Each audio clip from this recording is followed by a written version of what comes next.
Halo cuy, tahu kan si Rifan, anak kelas 2 SMP, umur 13 tahun, yang dia bikin video TikTok tentang pembuatan sepatu dan dia juga menjual produknya di TikTok tersebut. Kan dia tuh rame ya, viral gitu ya. Nah, dia sama abangnya diundang sama Dr. Richard Lee ke podcastnya dan kalian dengerin deh. Kamu sudah cari duit sekarang? Saya? Nah, sudah cari duit kan? Sudah. Kamu kalau saya sekolahin lagi, kamu mau nggak fokus lagi? Kalau sekolahnya Nggak mungkin, Mas. Oh gitu dok. Kalau sekolahnya misalnya di... Dan soalnya makanya kita waktu sekolah, Mas, tidak diperkenalkan uang oleh orang tua kita. Dan soalnya makanya, Mas, ada peraturan pemerintah, anak umur 18 tahun tidak boleh bekerja, Mas. Iya. Paham nggak? Paham dok. Kenapa buat aturan seperti itu? Saya pengen tanya dengan Mas. Karena nggak ada biar kayak... Kalau kata kamu seperti ini semuanya, kenapa nggak semua anak aja kerja semuanya? Kenapa pemerintah buat aturan seperti itu? Saya pengen tanya dengan kamu. Saya belum tahu. Kamu belum tahu? Iya. Karena kita mau melindungi anak-anak kita, Mas, supaya untuk fokus sekolah, untuk masa depan dia. Kalau Masnya mencampurin mereka dengan namanya uang, itu yang akan merusak pikiran mereka. Sehingga akhirnya mereka tidak akan fokus. Yang tadinya mereka bisa jauh melangkah, akhirnya, oke, saya setuju. Mungkin di sini ada rezekinya dibantu. Tapi kamu pun harus berpikir, jangan hanya... Makanya ada yang namanya mengeksploitasi anak.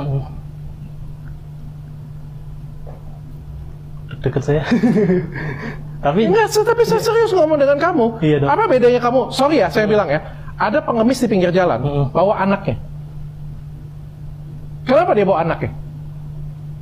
ya karena di iba. Karena iba. Kenapa dia bawa anak bayi? Kenapa dia bawa anak kecil mengemis di pinggir jalan? Saya pengen tanya. Biar dikasih. Nah, terus kalau dia bilang alasannya orang tua saya susah, ini rezeki saya ada di sini. Kamu setuju? Enggak sih. Apa bedanya dengan kamu? Kalau bedanya dengan saya nggak ada pemaksaan sih dok. Karena dia keinginan dia yang mau bikin konten. Terus pas lagi yaudah coba dan rame dan dia boleh tuh lumayan buat ngumpulin duit sedikit-sedikit buat beli terapi mama nih. Mama pengen beli ini. Harga itu kemarin alat terapinya sekitar 6 jutaan lah. Saya paham, saya bukan nggak paham. Cuma kamu kan juga sudah 26 tahun, harusnya lebih dewasa dan lebih wise untuk di sini. Iya dok. Saya senang, saya bukan nggak senang, saya senang sekali. Ini saya jarang negur orang dan menurut saya podcast saya harus kasih edukasi ke orang. Saya senang dengan karya-karyanya, bagus karyanya. Tapi kamu juga sebagai orang yang lebih dewasa tidak boleh tergiur, nggak boleh mengikuti arus. Karena usia seperti Rifan ini adalah usia orang anak-anak belajar yang lagi mencapai cita-cita dia, yang harus kamu support ke arah sana. Kamu memperkenalkan gaya seperti ini punya, ya akan lebih merusak dia. Kasian loh mas. Oh. Didatengin untuk dicerca. Narasumber yang harusnya bisa mengedukasi dan memberikan motivasi ke orang banyak, justru malah dipojokkan dibandingkan sama pengemis yang jelas-jelas beda. Pengemis membawa anak kecil untuk meminta iba dari orang-orang dan meminta uang, minta, nggak kerja. Sedangkan Rifan dan abangnya, jelas-jelas abangnya ini bikin usaha, bikin sepatu, itu kerja loh, butuh keringat, butuh modal, dan dia menjual. Nggak ada kejahatan di situ. Dan abangnya juga bilang, Rifan mau kerja bikin video TikTok, nggak ada paksaan. Rifan mau sendiri. Kenapa? Karena emang ada dorongan. Dorongannya adalah kebutuhan rumah tangga, kebutuhan hidup keluarganya. Ibunya yang sedang sakit di rumah membutuhkan alat terapi yang harganya lumayan mahal. Itu yang mereka lakuin agar mereka bisa membantu orang tuanya, dan itu kebahagiaan sendiri sih buat mereka. Justru kebanggaan malah. Sebuah podcast yang lumayan ramai dan lumayan terkenal. Narasumbernya ditanya sama hostnya, dan ketika ingin menjelaskan dipotong berkali-kali. Kenapa sih kita nggak pernah nyoba untuk mendengarkan apa yang ingin dia sampaikan terlebih dahulu, baru kita sanggah atau kita kasih masukan atau kita beri saran yang bagus gitu. Jadi jangan dipotong terus seakan-akan ya dirimu yang paling benar gitu. Masih udah bilang ketika dia bikin video TikTok, bikin sepatu atau live jualan sepatu itu nggak rame, nggak ada yang nonton, sepatunya nggak kejual. Tapi ketika tiba-tiba Rifan masuk di live, tiba-tiba yang nonton banyak.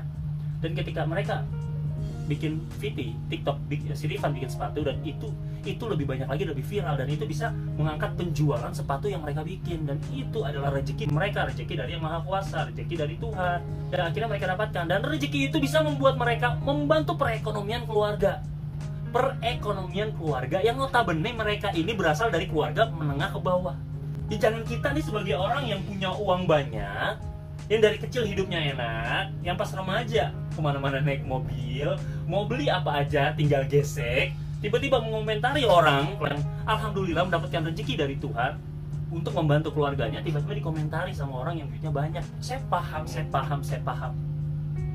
Pahamnya dari mana? Kalau Anda nggak pernah merasakan kesusahannya mereka dari kecil, pahamnya di mana? Kesusahan kita beda. Anda orang-orang kaya pernah nggak didatengin sama debt collector rumahnya? Di HP Anda ada nggak tuh aplikasi pinjol? Pernah nggak setiap bulan ditagih kontrakan? Pernah nggak? Itu aja dulu. Kalau nggak pernah ya mendingan jangan komentarin mereka. Kalau emang mau kasih tahu tentang permasalahan eksploitasi anak, karena Rifan ini masih di bawah umur, boleh dok, masukannya bagus kok, masukannya bagus, itu sungguh sangat bagus. Emang bener, anak di bawah usia 18 tahun, ada peraturannya belum boleh bekerja, karena emang harus dilindungi dan emang tugas mereka sebenarnya belajar. Cuma kalau bisa, di belakang layar, itu jauh lebih baik dan jauh lebih elegan. Kalau Anda menasehatinya di belakang layar, itu benar-benar menasehati karena peduli sama mereka berdua. Tapi kalau Anda menasehatinya di depan kamera, di-upload, ditonton orang banyak, itu bukan menasehati, tapi lebih menjatuhkan mereka. Mereka yang sedang semangatnya mencari uang, semangatnya membuat sepatu dan menjualnya, hancur semangatnya. Seketika jatuh mentalnya. Sangat disayangkan sih, sebuah podcast yang harusnya bisa mengedukasi dan memotivasi orang banyak, kok justru malah memojokkan orang tersebut. Dan di kolom komentar banyak yang jadi menghujat si Rifan ini, yang ketika ditanya jawabannya ngangong-ngangong. Ya wajar lah, anak 2 SMP, umur 13 tahun, dan kata abangnya juga di introvert, gak pernah kemana-mana.